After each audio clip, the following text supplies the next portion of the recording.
There is going to be no skit this week at the start of the video because I used all of my skit energy on making this video.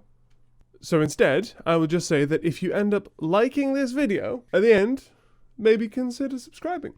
Okay, on with the video. When I initially watched the trailer for Ghost Runner, I was so incredibly hyped because it looked so cool. The experience that I was sort of expecting was kind of like 3D Akane. If you haven't seen my review on Akane, go check it out. But in general, it's kind of this get in the zone, kill as many guys as possible before you die kind of game. But what I actually experienced was something more akin to Super Meat Boy. You get hit once, you die, kind of like Akane, but it's built in a way that is incredibly frustrating and requires you to run it over and over and over and over again. You can see how expectation versus reality might have clashed there.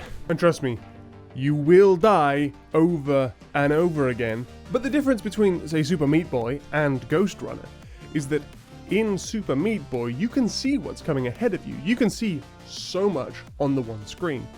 Whereas Ghost Runner's first person, so you have a very limited view of what's actually going on, and so often you'll just get killed with no idea how you died, and you'll have to do this 4, maybe 5 times before you actually acknowledge what it was. It's all trial and error, and as a result, so many of the deaths that I encountered just felt kinda cheap.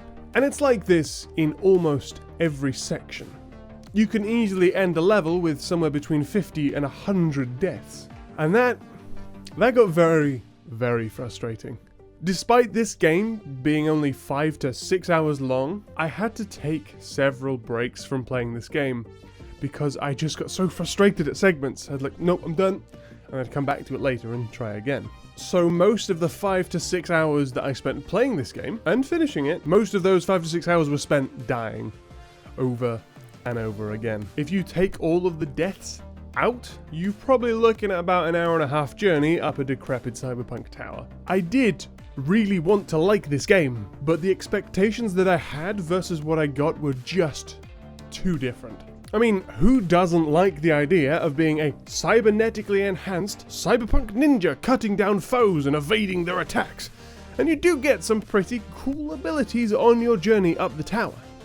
Dash strikes, projectile slashes, and even the ability to turn an enemy into an ally. But the problem with these abilities that you get is that they just take so long to cool down. They feel like it's something special that you should only use once in a level because they take just so long. And if you need it when you don't have it, it's gonna take a while for you to just sit there. I mean, I didn't, I just kept trying again until I had it back. I wanted to be able to use them more often, multiple times during each fight. You have the ability to enter like bullet time when you're in the air and you dodge, and this ability comes back really quickly.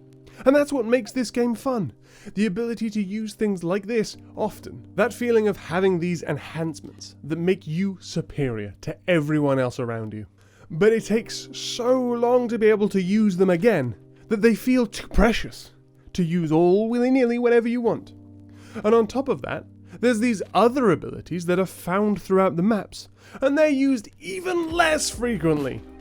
The ability to super jump or slow down time, throw electrified shuriken. I think I would have had a lot more fun if these normal abilities had a similar cooldown to that of the bullet time.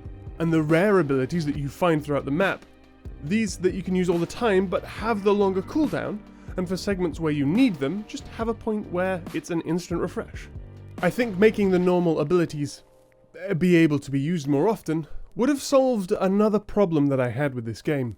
You have the ability to upgrade your abilities in this jigsaw puzzle Tetris style system, and as you play through the game you get more pieces to try and fit in.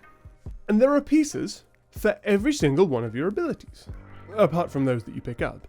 But because I rarely used the abilities, putting the upgrade pieces into those instead of the bullet dodge almost felt wasted, as I rarely used them. And speaking of things that were rarely used, there were interesting enemies that would be introduced only to be dropped off a level or two later. There are snipers that make long sightlines more dangerous. They were used for like a level, and then I never saw them again.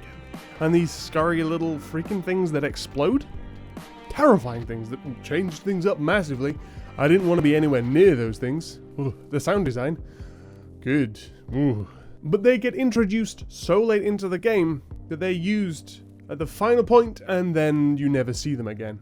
Had they been introduced earlier, in smaller numbers, and then used throughout the rest of the level, that would have been great. But they don't, they just show up at the end and then just get dropped. And then you have the boss fights. The boss fights were the least impressive part of this game, by far. They're incredibly simple, incredibly boring.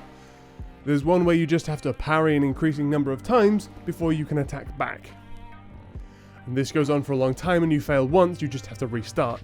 But to this point, I haven't really talked about this story. And for good reason. The story is just kinda generic. You get a deep-voiced, grumbly old man in one ear, and a spunky resistance member in your other. You think the first one you hear is trying to help you out, but in actuality they're just trying to help themselves out, take over the power that took them over. And through the power of helping the little man and standing up to the people in power, we can make a change that will take down this unruly dictatorship. Tell me if you've heard that one before. Don't get me wrong, this game is definitely good for someone. I don't know who that person is, but people clearly like this game if you're looking at the Steam reviews. But it just wasn't for me. So here's the tough question. Do I recommend this game? Well, if you like difficult challenges where you die over and over to things that you didn't know about, then sure.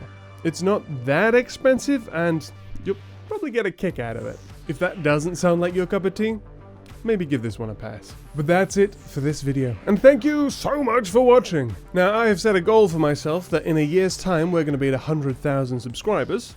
Lofty goal, I know, but I'm sure that we can do it. With your help, liking, subscribing, and sharing videos around, I'm sure we'll get there no problem. But until next time, did you know I'm English? Cheerio.